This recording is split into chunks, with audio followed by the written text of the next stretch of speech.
transfer funds between your own Citizens Bank accounts.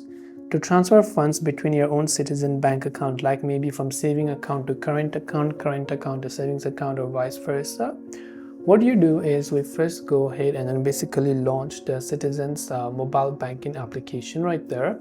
Then once we launch it, you enter your user ID and password, and then you tap the login button that you can see over there. Now you can transfer between different of these, right? So for mobile banking, there is scheme 3, which is the normal mobile banking, or scheme 4, which is limited mobile banking.